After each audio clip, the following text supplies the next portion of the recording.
Bueno, en primer lugar, buenos días con todos. Muchas gracias por su tiempo y su participación. Les damos la cordial bienvenida a un nuevo webinar sobre la protección de datos. Muchas gracias. Le damos paso a Cristian Echeverría, quien es un gerente comercial y socio de Crecer Seguros, con más de 15 años de experiencia.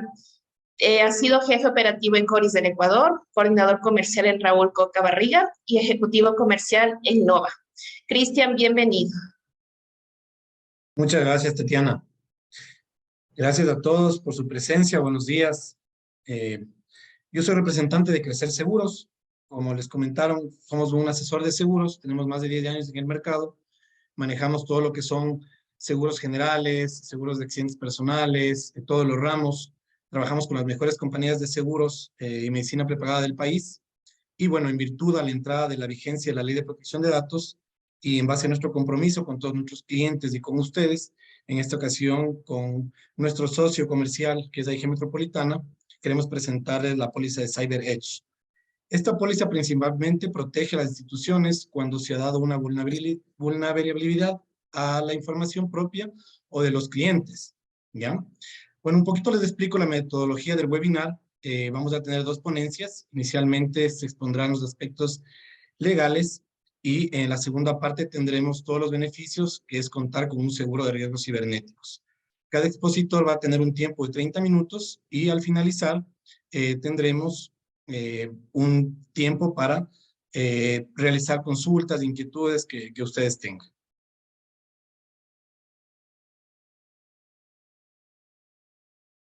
Bueno, voy a presentar a la abogada Joana Puente. Ella es abogada en la Universidad Católica del Ecuador, máster en propiedad intelectual por la Universidad Carlos III de Madrid. Es directora del área de propiedad intelectual, entretenimiento y nuevas tecnologías de Puente y Asociados de Estudio Jurídico. Experiencia profesional con compañías nacionales e internacionales, asesorando la implementación de la ley de datos personales, prevención de corrupción, transparencia y compliance. Es miembro del Comité Permanente de Desarrollo y Propiedad Intelectual, miembro del directorio de la Cámara de Comercio e Industrias Franco-Ecuatoriana y miembro de la Asociación Internacional de Auditores Legales. Entonces, Joana, muchas gracias por tu Gracias, presencia. Cristian. Buenos días con todos, encantada de estar en este espacio y bueno, a un día de que empiece, como algunos dicen, la hora cero. Para ponerse es un gusto compartir con todos ustedes este marco general de la Ley de Protección de Datos para posteriormente dar la palabra a AIG Metropolitana, que les presentará la póliza de las primeras y únicas que he visto hasta el momento, al menos en Ecuador.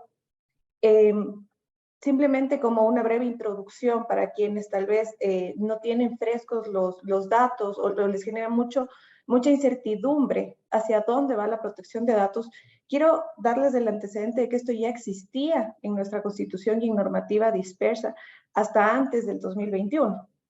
La protección de datos personales se exigía en diferentes cuerpos legales en Ecuador y posteriormente tuvimos ya un reglamento europeo de protección de datos personales que tiene una cláusula de aplicación extraterritorial que de alguna manera a quienes estamos vinculados con la Unión Europea nos obligaba ya a implementar ciertas medidas de control. Hasta que finalmente el 26 de mayo del 2021 se aprobó la Ley de Protección de Datos, se publicó en registro oficial entrando así en vigencia. Es decir, hemos tenido por 2 años una ley vigente que nos obliga a todos quienes tratamos datos personales a tener medidas de seguridad. Sin embargo, lastimosamente vemos que pese a que el tiempo ha pasado, pocas han sido las compañías que efectivamente han implementado estas medidas de control y seguridad. A inicios de esta semana, la CITEC y la AEPD hicieron un conversatorio donde precisamente trataban los avances hasta el momento y se decía que lastimosamente menos del 7% de compañías ha implementado al 100% la ley de protección de datos, que lamentablemente los ecuatorianos vemos a esta ley como una amenaza en la medida en que ahora que entra el régimen sancionatorio, todos prestan atención a qué debía haber hecho. Pasaron 2 años, pero no hice las tareas. Lo ven más como un gasto o como una sanción, más allá de una oportunidad. Sin embargo, de manera muy interesante, una de las panelistas decía, A nivel internacional se ha demostrado que el implementar control de protección de datos repercute y retorna a las compañías en un 70%, porque al momento en que nosotros empezamos a auditar los procesos internos, precisamente se encuentran falencias, trabajos repetitivos, se aclaran las funciones del personal y al levantar procesos, la compañía es mucho más eficiente. Entonces, hay que ver a esta ley con ojos de interés, de oportunidad. Ahora, es importante saber que desde que entró en vigencia, ya todos deberíamos identificar claramente cuáles son los datos personales que estamos tratando. Primero, saber que un dato personal es aquel que hace identificable a una persona natural, a un individuo. Por eso no aplica a las personas jurídicas. Entonces, cuando yo identifico la persona por sus nombres, por su correo, por la matrícula de su vehículo, por su dirección IP, datos que si bien parecerían simplemente alfanuméricos, cuando yo ingreso en una base de datos que normalmente es pública, puedo llegar a determinar quién es la persona que está detrás. Entonces, por eso hay que identificar ya cuáles son los datos que estamos manejando. Puede ser de nuestros propios trabajadores, de nuestros clientes, de nuestros proveedores. Pero hay que determinar lineamientos de por cuánto tiempo voy a manejarlos, cuál es la finalidad de su uso. Entonces, cuando vamos a los datos de carácter personal, vamos a encontrar los identificativos de la persona, como les mencionaba, puede ser el nombre, el correo, la dirección IP, pero también hay características de las personas, que puede ser su edad, su estado civil, sus afiliaciones o preferencias políticas, pero hay también ya datos más específicos y que empiezan a tener cierto grado de control, como los datos profesionales, académicos, financieros, que requieren mayor cuidado, más aún ahora que estamos en una situación de seguridad jurídica limitada. Ahora, lo que tenemos que estar claros es de cuándo y a quién aplica esta ley. Como les decía, la ley no aplica a personas jurídicas. Los datos personales tampoco van a estar bajo control si se trata de actividades personales o domésticas. Yo lo decía en otra charla, o sea, si yo invito a mis familiares a un bautizo y les pido que me confirmen por WhatsApp, sí, son datos personales, pero es un ámbito totalmente doméstico que no está sujeto a mayores restricciones. Muchas gracias. Luego, tampoco van a estar sujetos a control o aplicar la ley aquellas actividades periodísticas y otros contenidos editoriales, por la simple razón de que son acontecimientos de carácter nacional e informativo. Lo mismo sucede con los datos de gestión de riesgo por desastres naturales, de seguridad, defensa del Estado y aquellos que sirven para datos o bases de datos para la persecución de infracciones penales. Entonces, si vemos el panorama de la protección de datos es bastante amplio, es general. Hay contadas excepciones en las cuales yo podría decir, ok, no me aplica la ley. Ahora, ¿qué ha llamado la atención? Y la mayor parte de las consultas que hemos recibido nosotros ha sido, ¿qué pasa con el consentimiento? Muchos de ustedes habrán recibido una avalancha de correos de dato aceptación a que te siga mandando correos. ¿Quieres seguir en mi base de datos? Algunos correos con la temática, sigamos en contacto. ¿Pero por qué es esto? Porque la ley exige que el consentimiento se entregue de una manera inequívoca, específica, informada y se justifique que hubo una voluntad libre de por medio. Por eso ahora muchos incluso cuando usan páginas web encuentran un descargo de la política de cookies que te da la opción de aceptar, modificar cookies o eliminar cookies. Porque ahora toda la información que se va recabando necesita el titular autorizar expresamente su uso, las finalidades y el destino. Ahora bien, hay excepciones a la prestación de este consentimiento que cuando aplica una autorización legal, cuando está actuando la administración pública en ejercicio de sus competencias, cuando se trata de la ejecución de contratos, se entiende implícita la autorización de manejar datos personales. Entonces, es importante que nosotros empecemos a mapear todas las fuentes de ingreso de datos personales. Si yo tengo, por ejemplo, trabajadores o postulantes a un cargo, que ellos me autoricen a almacenar sus datos y a contactarles si es que fueron seleccionados, si no, a mantenerles en mi base de datos para próximas selecciones de personal. A mis proveedores también, ¿qué estoy haciendo con sus datos? ¿Me sirve solo para la facturación o también les voy a hacer llegar información comercial? Entonces, el consentimiento es un concepto que tiene que desarrollarse y más que nada aplicarse a todas las actividades comerciales y de manejo de datos personales.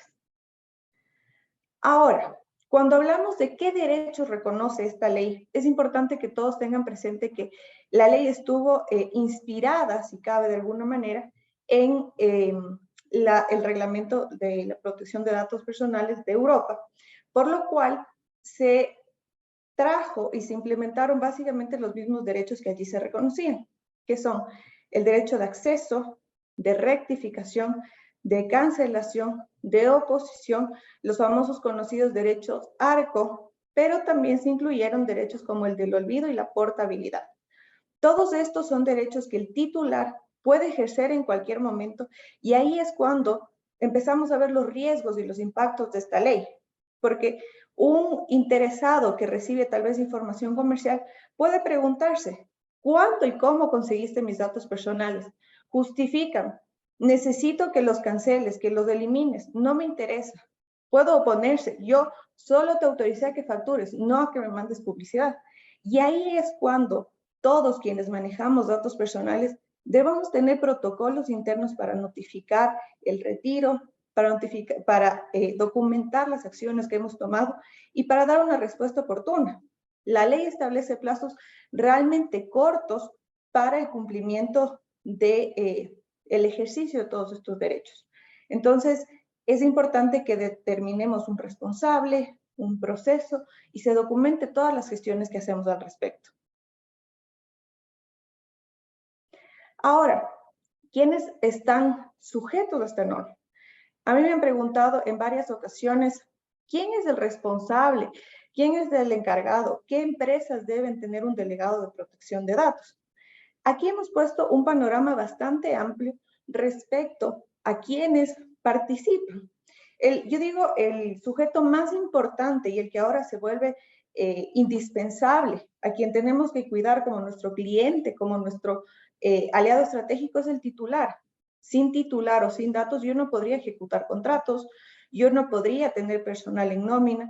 Entonces, el titular es aquel que es el dueño de sus datos personales, el que puede ejercer todos los derechos que hablamos hace un momento. Pero luego vamos a tener un responsable, que es todo aquel que decide sobre el tratamiento y la finalidad de los datos. Es decir, si yo digo, necesito los datos de Cristian Echeverría, tengo que decirle, mire, voy a tener tus datos para una base de datos, te voy a mandar publicidad, voy a mandarle a mi proveedor de facturación, voy también a hacer una estadística porque yo internamente reviso el porcentaje de clientes, cuáles están en el rango de edad de 20 a 30 años, de 30 a 40, entonces también necesito para datos estadísticos y resulta que también para datos investigativos, porque estoy analizando la resolución de casos similares al tuyo. Entonces, cuando decidimos el tratamiento, tenemos que decidir qué nomás vamos a hacer con estos datos y cuál es la finalidad. El tratamiento implica desde el recabar la información hasta almacenarla. Que ojo, muchas veces este almacenamiento y procesamiento de datos está a cargo de terceros. Ahí entra el encargado, figura fundamental que requiere un contrato para justificar el por qué está manejando datos. Si Cristian a mí me dio su información personal para hacer un contrato legal, para patrocinar un juicio, ¿cómo así una empresa de facturación tiene sus datos? Entonces yo ahí tengo que justificar que como responsable tengo una relación contractual y le encargué el manejo de esos datos y que me cercioré que ese encargado tiene medidas de control suficientes para evitar la filtración de datos, para evitar la vulneración de datos o para que esos datos se utilicen para otros fines. Mucho ojo, porque aquí hay quienes todavía tienen la mala práctica de comprar bases de datos. Yo todavía me he encontrado con personas que dicen, no, bueno, yo quiero mandar, me he enterado que la industria del cacao está creciendo muchísimo y quiero mandar mis servicios a esa industria. Entonces compré una base de datos. Un momento, ¿quién te dio esa base de datos? ¿Cómo se recabó esa información? Eso puede generarte un problema porque cuando tú empiezas a contactar a esas personas, van a decir, ¿de dónde sacó usted mi información?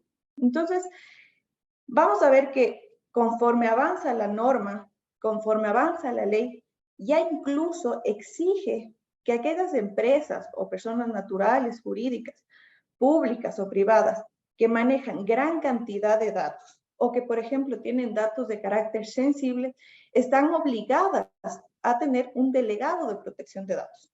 Esta figura se vuelve necesaria para que haya un responsable de recabar los consentimientos, de atender los requerimientos de información de titulares, y por eso es tan necesario que empecemos a formalizar los procesos, designar responsables y mapear para identificar dónde hay riesgos de que la información se filtre, de que la información se use para fines que no corresponden, porque este delegado de protección de datos es el que rendirá cuentas ante la autoridad de control.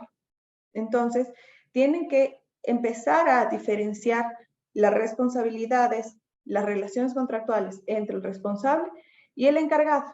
Esta es una relación que está todo el tiempo en constante movimiento, pero que requiere la formalización de un contrato. Es importante que ustedes identifiquen cuáles son las obligaciones de cada uno. Si yo soy un responsable, es decir, yo recabé los datos, yo tengo que ya demostrar que he realizado actividades proactivas para controlar los datos. De las implementaciones que nosotros hemos hecho, hemos visto que muchas empresas han tenido que elevar sus estándares de seguridad. Habían empresas que lamentablemente no contaban con restricciones o bloqueos básicos como usuarios, claves, codificaciones. Ahora las mismas plataformas, por ejemplo, de Microsoft o licencias, te dan la opción de doble hasta triple autenticación. Y eso hace que tengas un estándar de seguridad más elevado, que no esperes a que te hackeen para recién ahí implementar controles. Tiene que haber necesariamente un análisis de riesgos diseñado y desarrollado según las necesidades del negocio. Hay muchos clientes que me dicen, bueno, pues resulta que yo simplemente quiero que me desarrolle una política de términos y condiciones de uso de la web. Deme la política de cookies y deme por ahí una cláusula para protegerme. Esas son actividades básicas, pero no responden a lo que exige la ley, que es un análisis de riesgo y una evaluación de impacto. Y por eso es tan importante este evento y esta dinámica que hemos logrado con AIG, porque ellos les van a hablar de los riesgos y los impactos que hay. Ojo que en muchos casos, si uno no logra demostrar esta actividad proactiva y todas las medidas de control que se ha desarrollado durante este tiempo, vamos a entrar en un régimen sancionatorio. Si bien de momento todavía no hay una superintendencia de protección de datos personales, que es lo que exige la ley, nada quita que se designe alguna autoridad que asuma sus funciones. Escuchaba en este evento preparado por la CITEC y la EPD, uno de sus panelistas, Diego Beltrán, decía, ojo que la ley está un 80% lista para aplicarse. El hecho de que no exista reglamento o normativa secundaria no impide que se aplique. Entonces nos afrontamos a un régimen sancionatorio en el cual yo puedo tener sanciones del 0,1 al 0,7% del volumen del negocio y sanciones que pueden llegar hasta el 1%. Son valores súper elevados que si yo en el tiempo tengo un plan de acción, hago una auditoría inicial, evalúo mis riesgos, mido los impactos que puedo tener, designo un presupuesto, puedo ir ejecutando actividades de control, bloqueo, procesos para evitar filtraciones no deseadas, usos no consentidos o fuga de información. Entonces, las principales causas de sanción, simplemente hemos enlistado un par, pero tomen en cuenta que si yo no implemento medidas administrativas del tratamiento de datos, ¿cómo puedo asegurar que mis trabajadores, por ejemplo, saben que no pueden sacar los datos para temas domésticos y simplemente tienen que utilizar los canales oficiales? Ahora el WhatsApp se ha vuelto un medio de comunicación súper expedito, bastante dinámico, pero ¿qué seguridades tiene? Si alguien me hackea el WhatsApp y me saca la información de mis clientes, ¿de quién es la responsabilidad? Si yo no tengo medidas administrativas para prohibir esos usos, puedo ser responsable y de recibir sanciones. Quienes manejen gran volumen de datos van a necesitar reportar al Registro Nacional de Datos Personales respecto a sus ficheros y bases de datos, acciones implementadas. También puedo tener sanciones por denuncias. Cuando un titular se ve afectado, en primer término, se esperaría que contacte a la empresa y le diga, oye, ¿de dónde tienes mis datos? Necesito que los borres, corrige, mi apellido no es con S, mi nombre está mal tipeado, pero yo tengo la obligación de responder en tiempo y forma. Si no lo hago, pueden iniciarme también acciones mediante una denuncia o incluso de oficio, la autoridad puede pedirme a mí respaldo de cuáles son los fines y cómo obtuve el consentimiento para manejar los datos.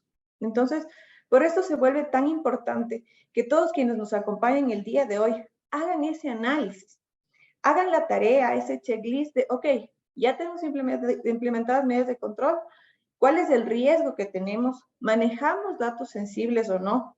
¿Por cuánto tiempo manejamos los datos? ¿Cuál es la ruta? ¿Cómo ingresan los datos? ¿Qué proceso tienen y cómo salen? ¿Cuándo yo elimino datos? Por eso, los próximos pasos y recomendaciones es asegúrense de estar recabando el consentimiento. Hagan la evaluación de impacto y análisis de riesgo. Auditorías internas. Mucho ojo. Yo he escuchado muchas empresas o asesores que yo digo venden humo porque te dicen yo te implemento la ley y no vas a tener un solo problema. Eso es falso. La implementación es un proceso de mejora continua.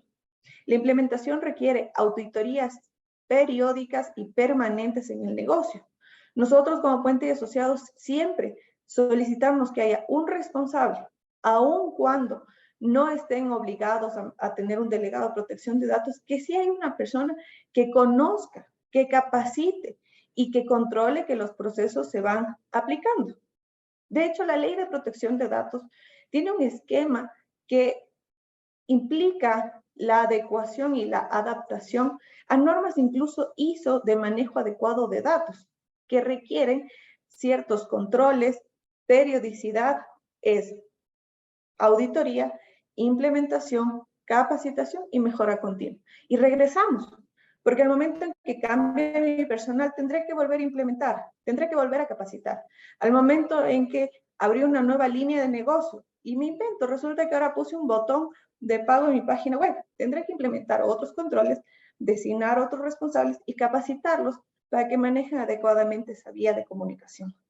¿Qué esperamos en los próximos meses? Es que ya se constituye una autoridad de control y protección. Como les decía, la ley determina que sea una superintendencia. La situación política actual hace un poco complicado que se cumpla en tiempo y forma y nada quita que lo haga o que asuma este rol otra autoridad. Es necesario que contemos con descargos de responsabilidad para demostrar una acción proactiva y que notifiquemos en caso de que tengamos vulneraciones. Simulemos qué pasa si es que nos hackean, cuál es el valor de pérdida que podemos tener. Ojo que cuando hay una vulneración, más allá de tener un protocolo de acción, yo tengo que documentar todas las acciones tomadas y poner a disposición de la autoridad.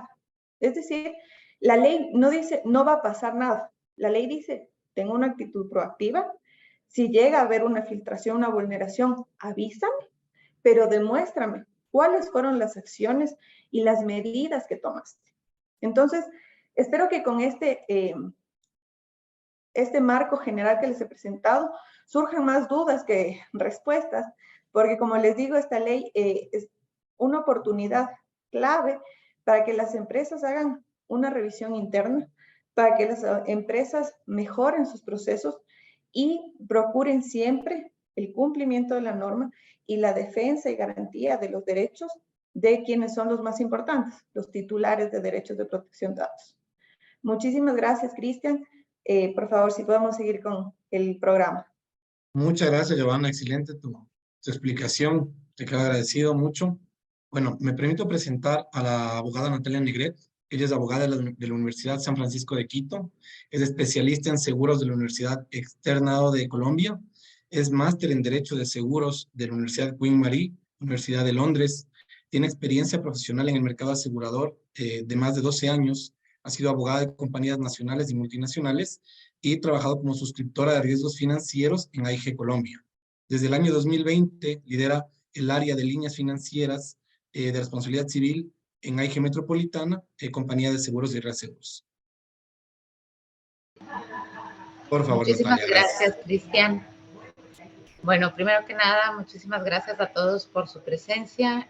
Realmente para nosotros es sumamente importante contar con estos espacios de tal manera que podamos compartir con ustedes no únicamente la situación legal de la mano de uno de nuestros aliados estratégicos como lo es Puente, sino además el hecho de poder llegar a ustedes con una solución que es una transferencia de riesgos a través de un seguro, que en este caso pues nosotros lo hemos denominado CyberEdge o seguro de riesgos cibernéticos.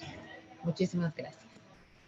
El día de hoy pues vamos a hacer una pequeña introducción respecto al seguro de responsabilidad civil de riesgos cibernéticos, el desarrollo de lo que ha sido el seguro a lo largo de estos años, el riesgo cibernético como tal, y voy a hacer una breve reseña sobre las coberturas y pues llegaremos a las conclusiones.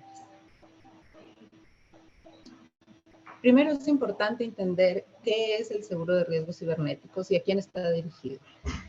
En estricto sentido, el seguro de riesgos cibernéticos o cyber es un seguro cuyo amparo principal es el amparo de responsabilidad civil. Es un seguro que realmente responde al evento en el que el asegurado tenga que hacer frente a esas reclamaciones que pueden venir de terceros por el manejo de datos personales. En estricto sentido, además del hecho de venir acompañado de un amparo principal de responsabilidad civil, pues también tiene el beneficio de tener coberturas por daño propio. Esto es lo que nosotros llamamos pérdidas financieras propias, que también debe hacer frente al asegurado en el momento en el que sufre un ataque o una pérdida por un evento cibernético. El respaldo, además, implica una gestión de riesgo y la transferencia de esta exposición. Nosotros hacemos un análisis detallado desde el momento en que recibimos la información de nuestro asegurado y hacemos un acompañamiento de tal forma que podemos ser partícipes de esa gestión de riesgo y darle a veces recomendaciones y herramientas de tal forma que el asegurado sepa cuál es la situación en la que se encuentra y cuál es la exposición real que está enfrentando. Para nosotros, datos es información numérica, alfabética, gráfica o fotográfica de personas o empresas manejadas por el asegurado. Si bien, como lo mencionó Giovanna hace un momento, la ley en este momento ampara el uso o el manejo de datos personales, el espectro de la póliza de responsabilidad civil riesgos cibernéticos no está únicamente enfocada en esa protección. También alcanza a cubrir esa responsabilidad que venga por el manejo de datos corporativos. Y obviamente estos datos deben tener el propósito específico y legítimo de identificar a una persona o compañía. ¿Cómo se afectan los datos? Se trata de muchísimas formas en las que esos datos se pueden afectar, pero de los más, digamos, no conocidos, pero los más recientes y lo que nuestra experiencia nos ha demostrado que es más común, se refiere a un acceso no autorizado por una brecha de seguridad, una denegación de servicio, la encriptación de data, entre otros. ¿Quién puede contratar este seguro? Pueden ser empresas que administren datos de personas naturales o jurídicas y no hay una distinción respecto al giro de negocio. En los últimos años nosotros hemos sido testigos realmente de que los ataques cibernéticos y las brechas de seguridad que han sufrido nuestros asegurados ya no están focalizados ni en el sector financiero, ni en el sector productivo, ni en el sector de manufactura. Verdaderamente es indistinto. Lo que nosotros hemos podido identificar a lo largo de los últimos meses es que hoy en día los ataques ya no son dirigidos, verdaderamente son aleatorios, lo que significa que cualquier empresa puede estar expuesta a ser víctima de estos ataques. Cuando nos referimos al desarrollo de seguros en riesgos cibernéticos específicamente, hablamos de ese seguro asociado con el acceso, de ese riesgo asociado con el acceso no autorizado o el uso de sistemas de tecnologías que resulten en una vulneración de tres principios, principalmente de la confidencialidad, de la integridad y la disponibilidad de esa información. Como ya lo pudimos ver, la ley cubre precisamente o busca proteger que la información de las personas sea confidencial, sea exacta, consecuentemente íntegra y que además esté disponible. En el momento en que estos riesgos se materializan y se vulneran las seguridades de uno de nuestros clientes y se afecta cualquiera de estos elementos de la información, es cuando puede existir la reclamación de parte de un tercero. Con el objeto de proporcionar una alternativa a las empresas que manejen información de terceros y que por lo tanto deben garantizar la seguridad de esta información, se pensó en un producto de seguros para transferir ese riesgo, de tal forma que el asegurado pueda contar con un respaldo, sobre todo financiero, para hacer frente a esas pérdidas que eventualmente debería enfrentar. Es necesario tomar en cuenta que si bien nuestro sistema hace mucho énfasis en esa obligación de protección, siempre va a existir una posibilidad de que esa persona que es afectada y que se ha visto vulnerada en sus derechos utilice un mecanismo legal, como judicial o extrajudicial, para hacer una reclamación. Desde el punto de vista del seguro, la reclamación no tiene que ser a través de una instancia jurídica o legal. El simple hecho de que se notifique al asegurado sobre una posible reclamación o la afectación que haya sufrido un tercero que haya entregado sus datos y por los cuales nuestro asegurado es responsable, ya consta bajo la póliza como una reclamación. Y es en ese momento en el que empieza a tener efecto la cobertura hacia nuestro asegurado. Los impactos de estos riesgos se activan de diferentes maneras y específicamente el producto de cyber es lo que nosotros llamamos un producto non-physical cyber. Eso significa que nosotros, bajo la póliza de riesgos cibernéticos, cubriremos específicamente la pérdida financiera que tenga el asegurado. En este sentido, yo les puedo hablar de 4 exposiciones muy tangibles que tienen nuestros asegurados y nuestros aplicantes y clientes, y es que inicialmente existe un daño en primera persona o el daño propio, que es justamente el que sufre el asegurado en el momento en que ha existido una brecha de seguridad. En ese momento es necesario que el asegurado cuente con ciertas herramientas para poder hacer frente a esa pérdida.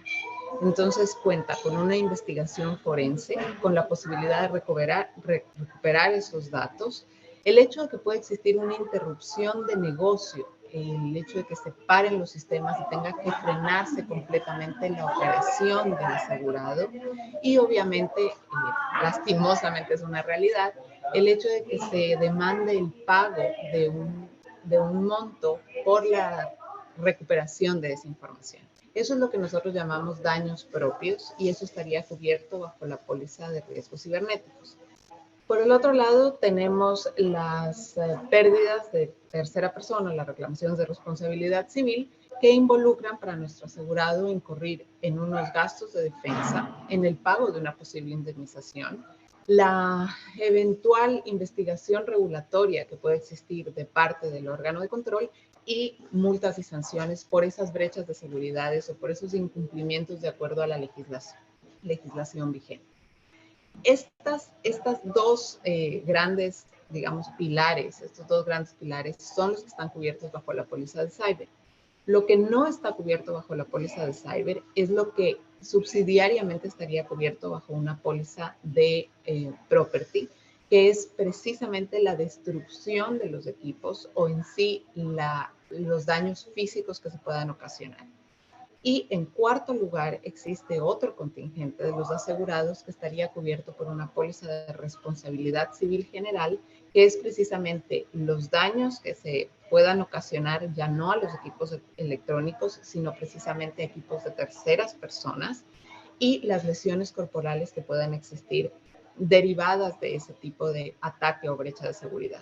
Entonces, como ustedes pueden ver, realmente el riesgo que existe para todas las personas o todas las empresas que manejan datos y que están en este momento incurriendo en esta exposición verdaderamente en la operación y el giro normal de sus negocios, tiene muchísimas aristas y consecuentemente existen medios y productos de seguros para poder transferir ese riesgo. Porque lo que nosotros hemos identificado a lo largo de todo este tiempo que llevamos justamente en este negocio es que ninguna persona, ninguna empresa hace un presupuesto pensando que eventualmente va a tener que destinar parte de sus recursos a la reparación de un tercero o a la reparación de sus sistemas y la recuperación de sus datos. Entonces es justamente la carga que nosotros queremos quitar del asegurado, ya que a raíz de los últimos 3 años, una vez empezó la pandemia, se han vuelto muchísimo más evidentes los ataques y digamos que ya es uno de los negocios ilegales más lucrativos que existe actualmente, y no queremos justamente que todas las personas que tienen una actividad y que la desarrollan en su giro normal de negocios con tanto empeño tengan que destinar recursos que fácilmente pueden ser trasladados a una entidad preparada para manejar estos eventos y que tiene la disponibilidad. El riesgo que supone una exposición cibernética, perdón, podemos volver un segundo, muchas gracias. El riesgo que supone una exposición cibernética involucra, como ya les mencioné, un sinnúmero de repercusiones. En el caso de la póliza de riesgos cibernéticos responsabilidad civil, nosotros estaríamos cubriendo la exposición por daños inmateriales y pérdidas propias intangibles. Entonces, volvemos a la parte financiera. Ahora, cuando ya hablamos un poco más del producto como tal, nosotros inicialmente como AIG lanzamos el producto de riesgos cibernéticos o CyberEdge hace más de 15 años en el mercado regional. Llevamos con el producto de riesgos cibernéticos en el Ecuador desde el año 2013-2014. Y la experiencia nos ha demostrado que aunque nuestra intención fue lanzar un producto que pudiera ser de cierta manera diseñado por el asegurado, dependiendo de su exposición, nos ha demostrado todo este tiempo que ya aquellas coberturas modulares u opcionales que el cliente podía escoger se están volviendo una necesidad. Sin embargo, no descartamos la posibilidad en la que el cliente pueda elegir de 3 coberturas opcionales, tener únicamente una, porque considera que su exposición está muchísimo más en la interrupción de la red o la interrupción de su negocio que una probable extorsión. Eso es una posibilidad. Sin embargo, hoy en día son muy pocas las cotizaciones que nosotros trabajamos sin que sean consideradas como coberturas, digamos, indispensables para todos los asegurados, también las opcionales. Sin embargo, todavía hablamos de un producto modular en el que el cliente tiene esta opción. Y primordialmente, pues como les mencioné inicialmente, tenemos un producto que el amparo básico es responsabilidad civil. Entonces se cubrirá la responsabilidad civil por datos personales, es decir, por el manejo que el asegurado le dé a esos datos personales y que como consecuencia de una brecha de seguridad se afecten aquellos datos. La responsabilidad civil por datos corporativos, incluso por la responsabilidad civil por empresas, mil disculpas, aquí no se trata de empresas subsidiarias, se trata de empresas subcontratadas. Entonces, si existe un subcontratista que trabaja con los datos recabados por el asegurado principal y existe una brecha de seguridad y hay una afectación a un tercero, también estará cubierta la responsabilidad civil de esos datos manejados por empresas subcontratadas. La responsabilidad civil por seguridad de datos y los gastos de defensa que provengan de toda esta, de cualquiera de estas coberturas que se vean afectadas. Es decir, en el momento en el que el cliente recibe una notificación sobre un posible daño, desde ese momento empieza a operar la cobertura de gastos de defensa. No necesariamente el cliente va a ser declarado responsable, ni se va a poder demostrar que efectivamente existe una negligencia o una afectación de parte del cliente. Lo que significa es que el cliente, aun cuando haya tomado todas las medidas para poder proteger la información de sus clientes o informaciones de compañías que también sean clientes del asegurado, va a tener que asesorarse de personas especialistas que puedan brindarle justamente ese apoyo en un momento en el que recibe una notificación de una reclamación. Y esos gastos de defensa empiezan a afectar el bolsillo del asegurado. Y eso es justamente lo que la póliza hace. Desde un comienzo, nosotros incurrimos en los gastos de defensa que el asegurado pueda tener que enfrentar. Existe, como ya pudimos ver, una exposición reglamentaria. Existirá el momento en el que el regulador inicie una investigación a raíz de una notificación, precisamente de una brecha de seguridad o una falta a la ley. Y posteriormente pueden existir sanciones administrativas. Es algo que no sé si muchos de ustedes o pocos de ustedes están relacionados con la última noticia que llegó la semana pasada sobre la sanción impuesta a Meta o Facebook por la Comisión Europea, precisamente por el uso, la transferencia de datos de un sistema jurídico como es el europeo a la legislación o bajo la legislación de Estados Unidos. Entonces, el simple hecho de haber hecho esa transferencia y que las posibilidades de afectación a los dueños de esa información bajo las leyes de Estados Unidos no son las mismas que en Europa y obligó a que Meta tenga que asumir una sanción de 1.200 millones de euros, 1.300 millones de dólares, justamente por esa transferencia de datos. Entonces, esas sanciones administrativas no sabemos todavía, no tenemos experiencia en el sistema local sobre cuáles van a ser las dimensiones a las que puede llegar la sanción del regulador, pero las sanciones administrativas estarán cubiertas bajo la póliza. Y finalmente, la cobertura por daños propios. Esto significa que existirán costos en los que el cliente tenga que incurrir para poder hacer frente a una restitución de imagen corporativa. Como sabemos hoy en día, casi absolutamente todas las personas que tienen un reclamo de cualquier tipo, lo primero que hacen es hacer una exposición mediática sobre su reclamación. Esto naturalmente va a repercutir en la imagen corporativa y posiblemente en la imagen personal de aquellos directivos. Entonces, lo que la póliza pretende es poder poner a disposición del asegurado los recursos, es decir, los honorarios, la cobertura de honorarios por contratar personas especialistas en este tipo de eventos. El manejo de relaciones públicas que podrán asesorar al cliente sobre cómo hacer frente a ese daño que puede estar sufriendo su marca o su imagen corporativa. Una de las implicaciones de la ley es precisamente la obligación de notificar en el caso en el que pueda existir una posible afectación a los clientes de una compañía cuando se ha sufrido una brecha de seguridad o un posible ataque cibernético. El simple hecho de obligar a notificar hace que el cliente tenga que tener disponibles los recursos para esa notificación. Sin embargo, la cobertura de la póliza va más allá. No va a ser únicamente frente desde el punto de vista económico para asumir los gastos de esa notificación, sino que además existe la posibilidad de contar con los recursos para monitorear cuál es el manejo que se le da a esa información que puede ser afectada. Y finalmente, datos electrónicos implica una asesoría respecto a la recuperación y el alcance del daño. Es decir, tener conocimiento de hasta dónde puede llegar la afectación de la brecha de seguridad que sufrió el asegurado respecto a los datos que maneja.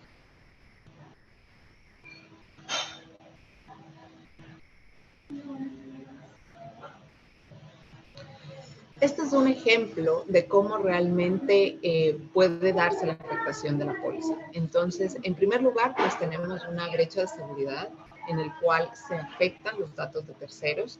Es necesario iniciar una investigación. Dependiendo del giro de negocio del asegurado, pues pueden existir diferentes ramificaciones.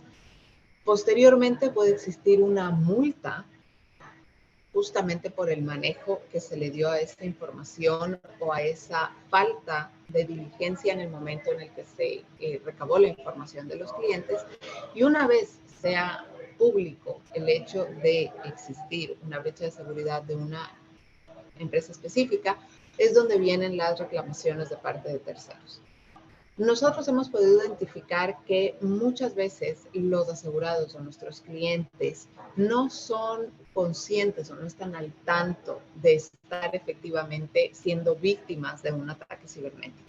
La mayoría de empresas hoy en día tienen una seguridad o un sistema informático, una infraestructura informática de seguridad lo suficientemente robusta para poder identificar posibles contingencias o vulnerabilidades. Sin embargo, ser parte de la gestión de riesgos que nosotros mencionamos al inicio de la presentación es uno de los valores agregados, y el hecho de tener un acompañamiento en todas las instancias, ya que tenemos la oportunidad de conocer específicamente y a detalle cuáles son las medidas de seguridad que toma el cliente, hace que nosotros podamos ser un verdadero aliado en el momento en el que el cliente se ve en un evento o siendo víctima de un evento de seguridad o de ataque cibernético.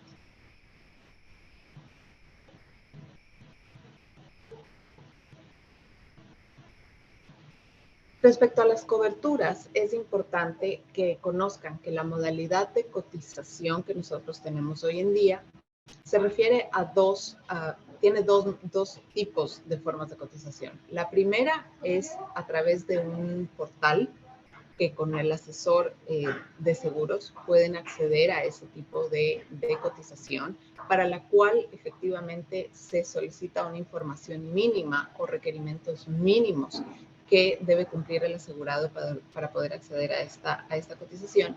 Y la otra forma es a través de diligenciar formularios, entregar toda la información requerida por nosotros para conocer el riesgo y en ese momento tomar la decisión de contratar coberturas que nosotros hemos denominado coberturas opcionales y que se refieren específicamente a las coberturas por daños propios. Específicamente, en un ataque cibernético, los datos pueden perderse o corromperse. Por lo tanto, las organizaciones requerirán una gama de servicios para volver a encarrilar su negocio. CyberEdge paga los servicios legales de infraestructura tecnológica y de relaciones públicas, así como el monitoreo de crédito e identificación.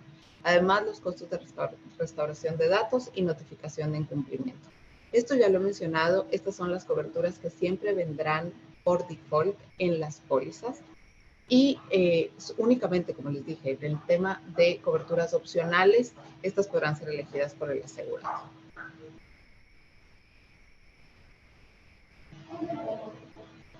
Bueno, pues, ahora, las coberturas opcionales se refieren a extorsión cibernética, que consiste en el reembolso de los pagos de rescate a terceros y los costos asociados con una realización de dichos pagos, incurridos al terminar una amenaza de extorsión, por ejemplo, un incidente de ransomware.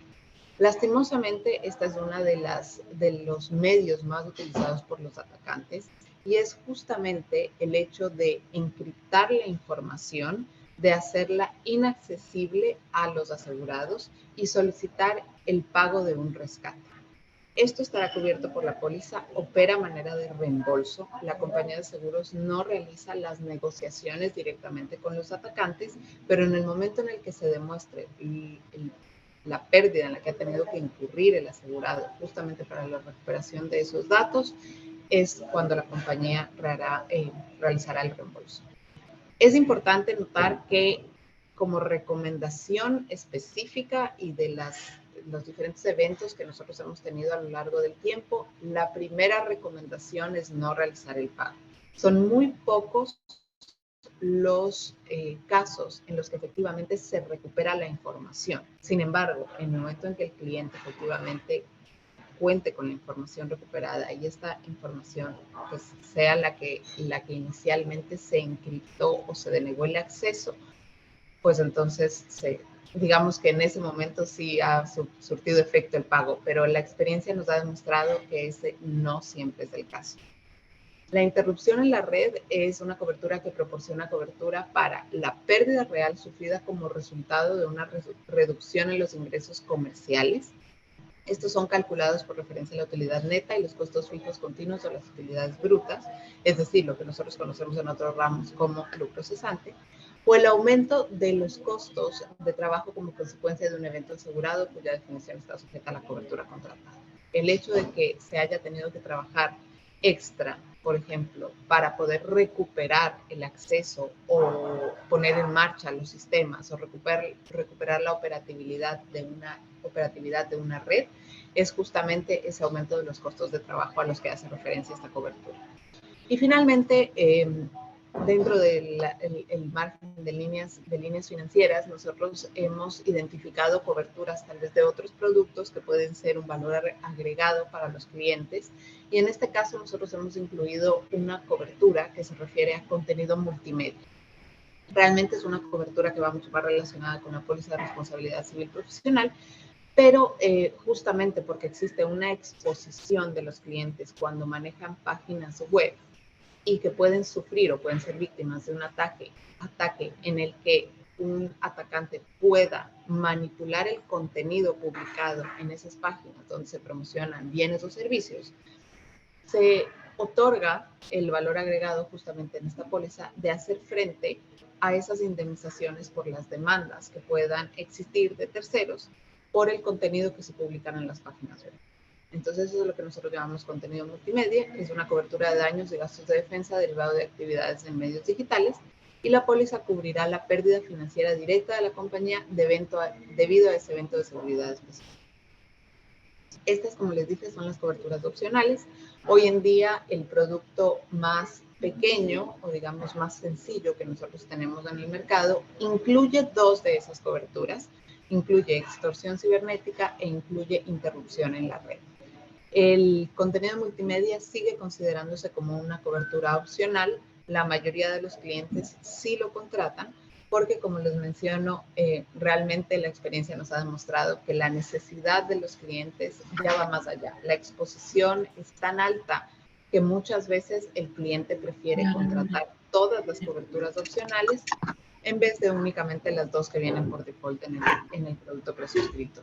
Inicialmente el producto, como les dije, no fue lanzado así, pero la realidad de este negocio específicamente, en cuanto nos referimos a la póliza de CyberEdge, nos ha demostrado que ya es una necesidad que los clientes cuenten también con las coberturas de extorsión e interrupción en la red. Ahora, como conclusiones, el crimen cibernético y en específico ransomware están creciendo de manera exponencial. Los eventos de ransomware han aumentado en 150% su frecuencia. Las compañías de todos los tamaños de industrias están siendo atacadas por eventos de ransomware y crimen cibernético. Las reclamaciones de extorsión cibernética se producen 1 en cada 5 reclamos. La duración de eventos que impiden la operatividad del negocio ahora se encuentra entre 7 y 10 días a partir de la exigencia de un rescate. Al comienzo duraba entre 2 y 4 días esa interrupción de negocio. Vamos avanzando, hemos llegado ya a los 10 días y los ataques son mucho más invasivos y profundos. Para el 2025 se espera que el crimen cibernético haya causado daños que van a costar hasta 10.5 trillones de dólares.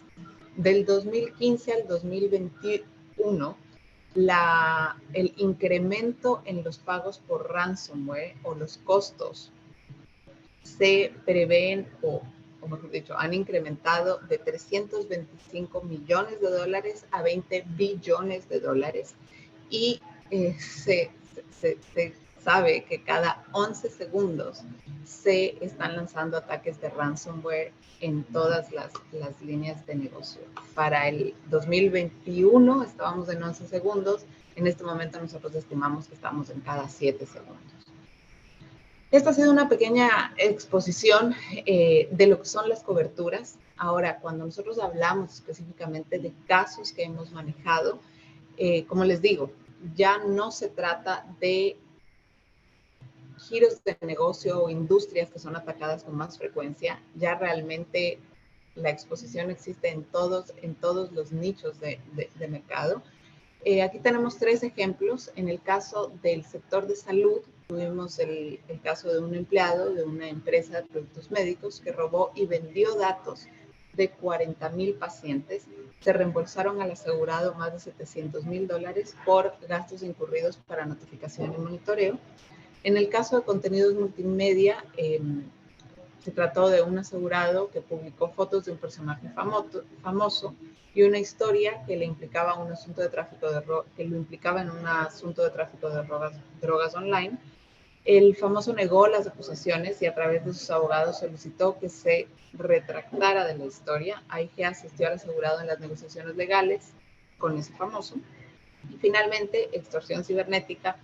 En una institución bancaria, los hackers afirmaron haber entrado en los sistemas de un banco y amenazado con publicar información confidencial si el banco no les pagaba un monto de dinero antes de una fecha determinada. Estos son pocos de los casos que nosotros hemos tenido. Realmente hoy en día la denegación de acceso es una de los eventos más frecuentes y las reclamaciones más frecuentes que nosotros tenemos. Entonces, es muy difícil lograr abarcar la cantidad de ejemplos que efectivamente pueden afectar a nuestros asegurados. Muchas gracias, Natalia. Muchas gracias por tu exposición. Excelente y qué importante tener un seguro que nos brinde esta protección. Entonces, bueno, vamos con el paso de preguntas y respuestas. Yo he anotado algunas preguntas que me han hecho llegar. Entonces, por favor, Giovanna, tenemos la pregunta de Giovanna González. Ella nos pregunta, ¿aplicaría en las iglesias evangélicas que tomamos datos para el seguimiento e inscripción de eventos? Por favor, tu ayuda, Giovanna, con esta Muchas inquietud. gracias, Cristian. La respuesta es sí, nos aplica a todos. En realidad nos aplica a todos quienes tratamos datos personales y más aún a quienes manejan datos sensibles. Precisamente el tema de creencias religiosas, tendencias políticas, temas de salud, información de menores de edad, información económica, información de salud, son datos sensibles y que requieren una protección especial. Entonces, sí, la respuesta es, les aplica incluso a las iglesias por el tipo de datos que manejan. Gracias, Giovanna. De igual manera, para ver si nos puede ayudar con la inquietud de David Valladares, nos dice, ¿el protocolo que implanten las empresas que manejan datos debe ser aprobado por alguna entidad? De momento no, lo que se espera y de hecho la ley dice es que la superintendencia va a emitir guías, protocolos y sugerencias generalizadas de qué tipo de textos, por ejemplo, se tendrían que utilizar para el consentimiento, qué tipo de protocolos se debería utilizar en caso de filtración de información, el proceso a seguir en caso de contacto de los titulares.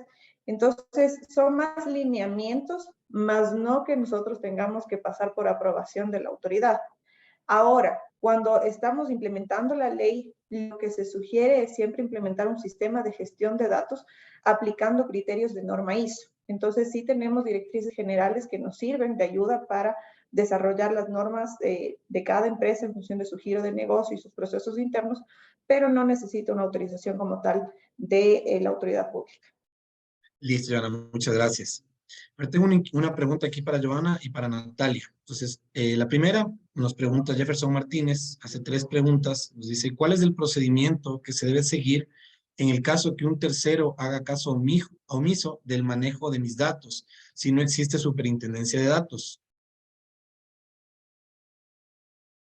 A ver, las oportunidades para presentar reclamos son varias. Primero, yo como titular puedo pedir, puedo exigir el cumplimiento de mis derechos del acceso, la rectificación, la oposición, la cancelación, y para eso el responsable tendrá 15 días para contestarme.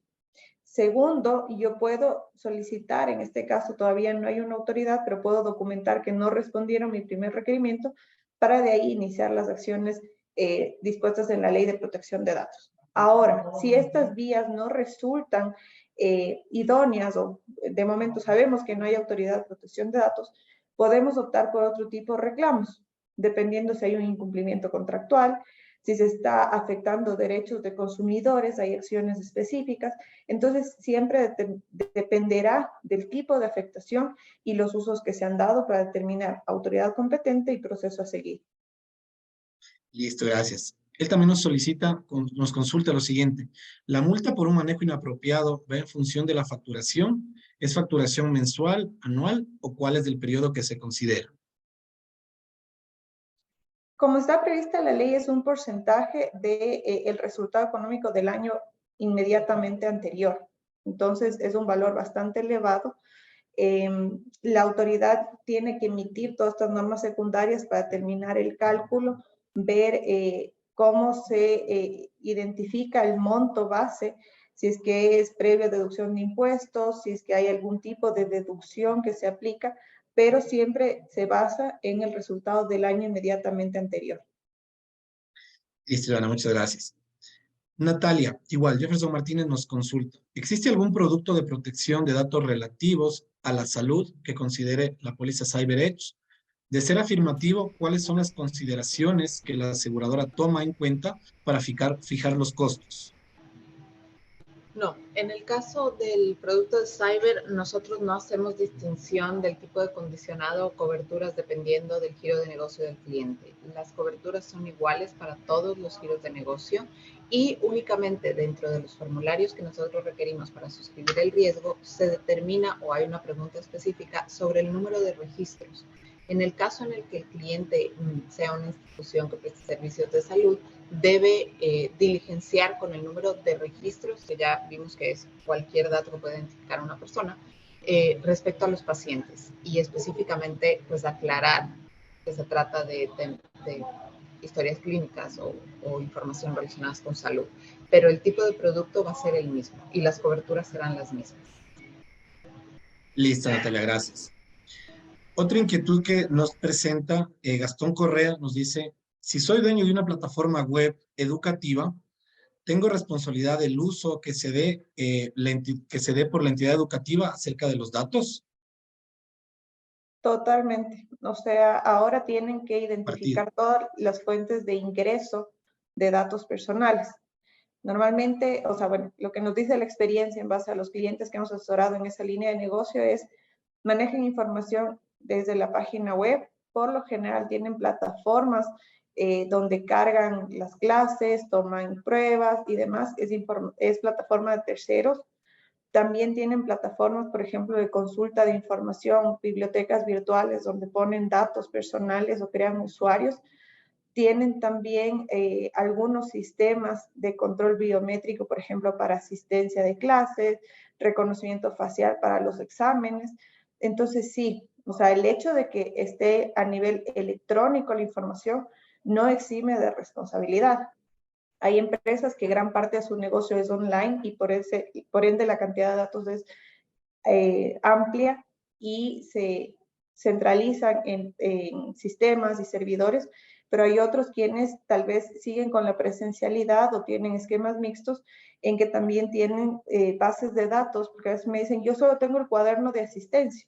Esa es una forma de recabar datos personales. ¿Qué pasa si es que se pierde ese cuaderno y eso le genera un perjuicio al titular de los datos? Entonces, sí, la respuesta es todos estamos obligados y hay quienes por su giro de negocio tienen que aplicar más seguridades que otros. Por eso es fundamental que hagan una evaluación de impacto, de riesgos, para así determinar las medidas de control de cada uno. No hay una fórmula mágica y por eso digo, cuando hablamos de protección de datos son trajes a medida. No hay una guía mágica o un checklist que te dé el cumplimiento al 100%. Muchas gracias. Natalia, por favor, nos pregunta Gabriel Varela. En el caso de cobertura por extorsión, si la contrataría deben tener causa y un objeto lícito. Y asimismo, el Código de Comercio dispone que no es objeto del seguro las sanciones de carácter penal o policial. Esto debido a que un Estado de Derecho, las normas lo que buscan es una convivencia humana ordenada.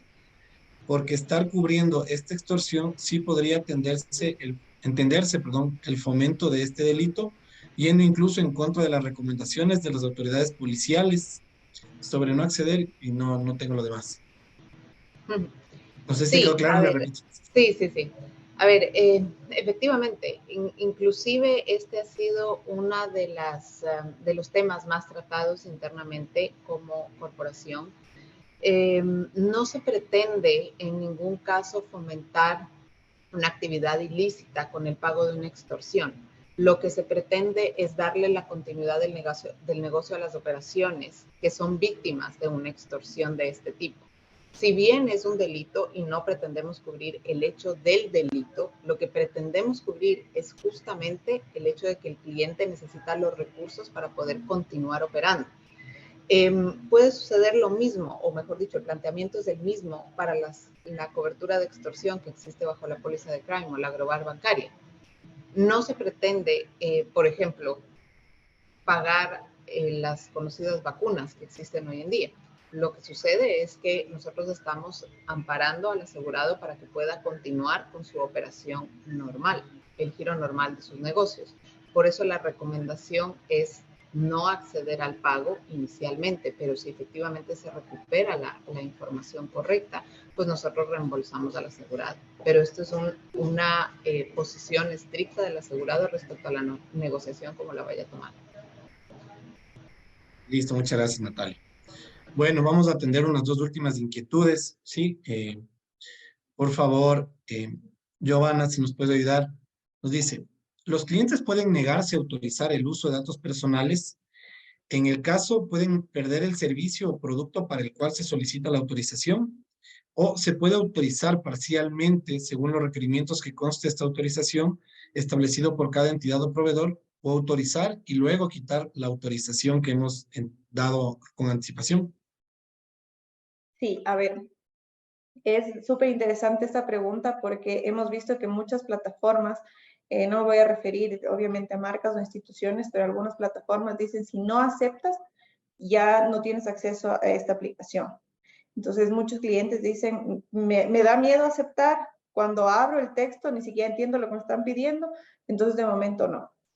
La base del tratamiento en ese caso es una relación contractual. Si una de las partes te pone una condición para continuar con la prestación del servicio y tú no cumples, pues sí podrían suspenderte, porque es un principio contractual.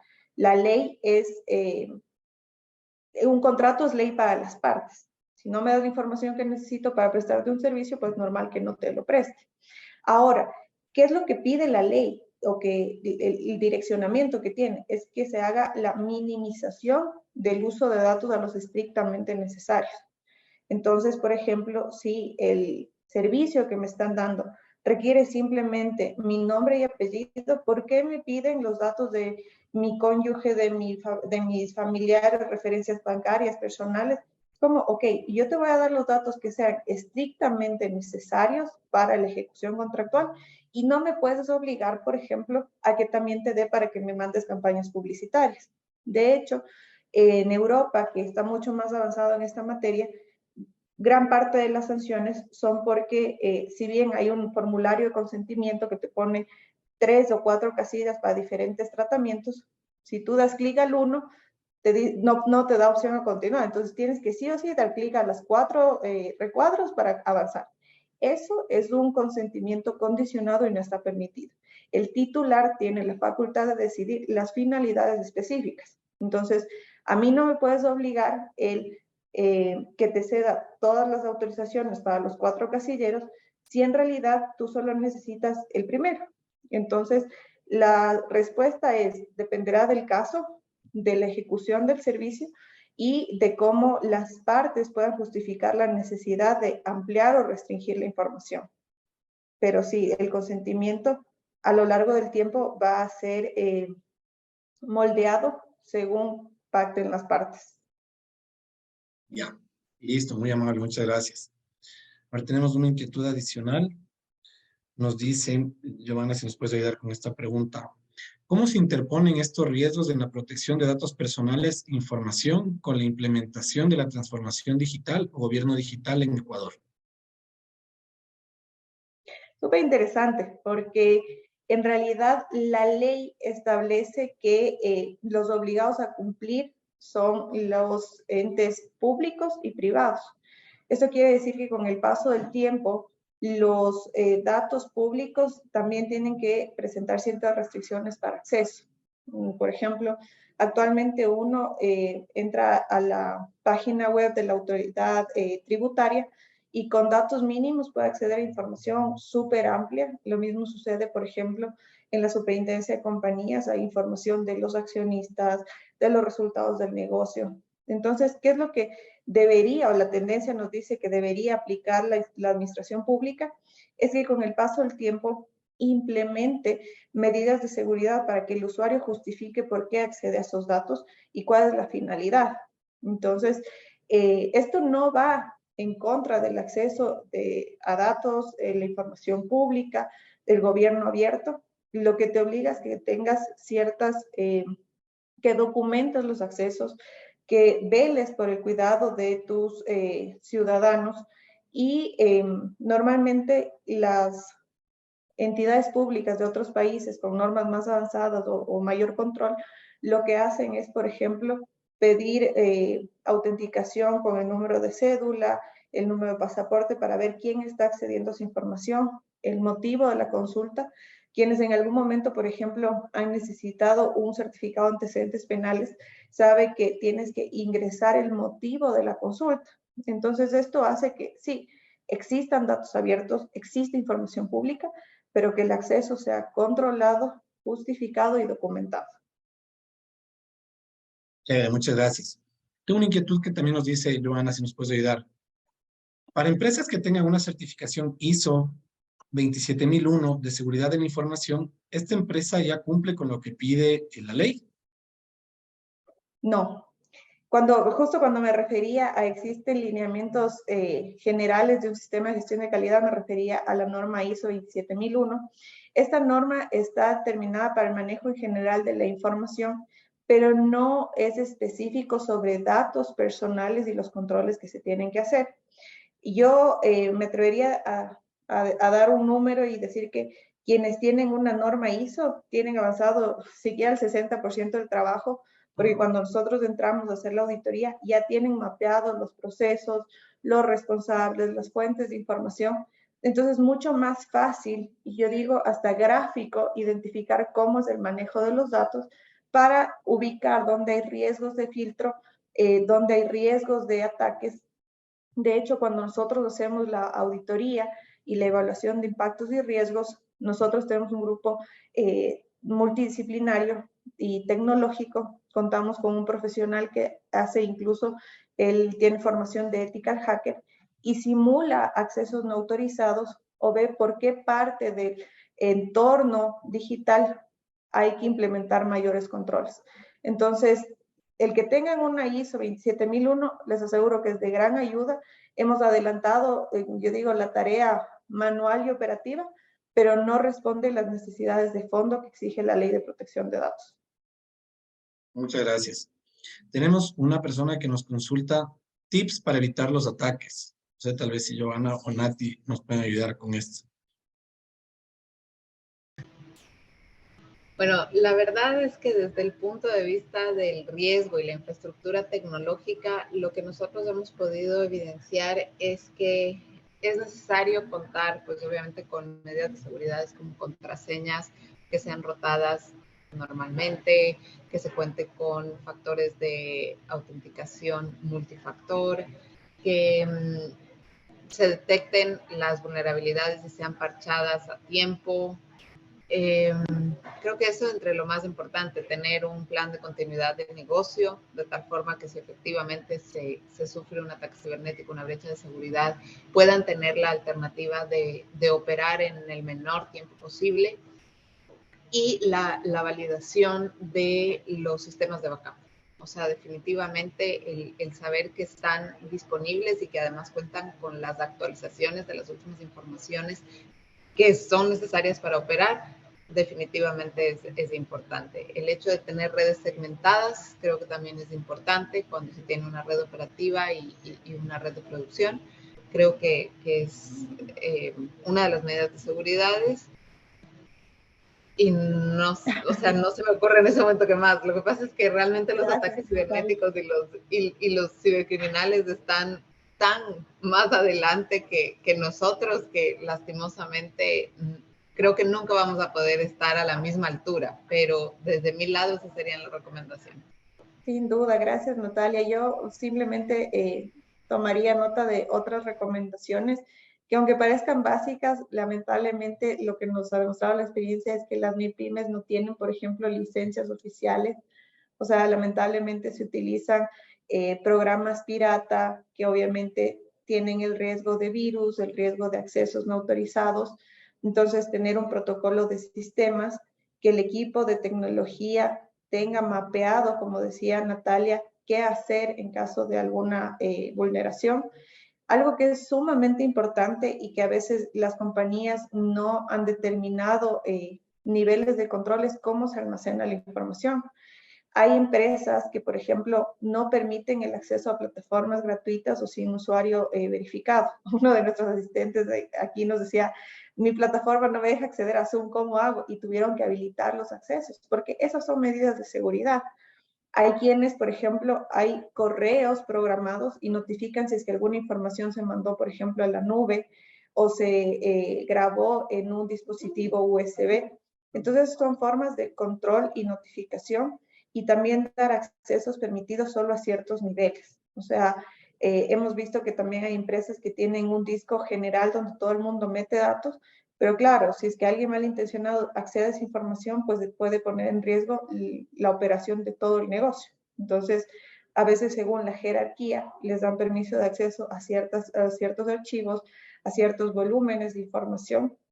Y algo que también se les sugiere es, por ejemplo, empezar a anonimizar datos o a codificar, porque el momento en que alguien roba esa información no sabe cómo interpretarla y les puede ser más complicado el llegar a ese individuo que está detrás, a esa persona natural titular de datos personales.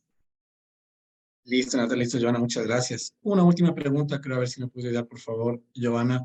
Nos dicen, ¿las empresas del Departamento de Recursos Humanos deben implementar formatos de autorización de manejo de datos personales? Sí, por defecto. Yo siempre, cuando hacemos una auditoría, les digo, busquemos todas las fuentes de información y las que por default aplica a todo tipo de industria, a todo tamaño de compañías, es clientes internos, es decir, talento humano, procesos de selección, clientes externos, a potenciales clientes cuando les envío propuestas y todavía no me han confirmado, pero ya estoy manejando datos, a clientes actuales a quienes estoy prestando servicios o clientes que ya fueron, pero les sigo mandando información periódica, tengo un newsletter o un blog al que les remito cada tanto y también vamos a tener proveedores. Hay muchas empresas que tienen un departamento de compras, pero que no manejan la información o tienen los consentimientos para hacer comparación de precios, buscar y cotejar referencias. Y lo que sí me parece súper importante, volviendo al punto inicial de talento humano, es que muchos reclutadores o departamentos del talento humano acceden no solo a la información que te dan en la aplicación de empleo, sino también empiezan a consultar bases públicas, antecedentes penales, antecedentes de crédito. Entonces, todos esos manejos de información y consulta deben estar autorizados para evitar cualquier inconveniente. Listo, Giovanna, muchas gracias. Bueno, muchas gracias, Giovanna y Natalia. Saben que tenemos varias inquietudes más, pero bueno, por honor al tiempo, creo que ya estamos cortos de tiempo. Agradecemos más bien la presencia de todas las participantes. Vamos a enviarles un correo electrónico, ¿sí? Para su tranquilidad, con los contactos de todo nuestro equipo de trabajo, tanto de Puente y Asociados, de Eje Metropolitano y Crecer Seguros. Estamos a las órdenes. Esperamos poder servirles y poder brindarles nuestros servicios. Muchas gracias nuevamente, Giovanna, Natalia, por su tiempo, por su presencia, excelente exposición. Muchas gracias a todos. Listo, un excelente día. Muchísimas gracias, un excelente día a todos. Seguimos en contacto. Para nosotros como Puente Asociados es fundamental estar siempre cerca de ustedes.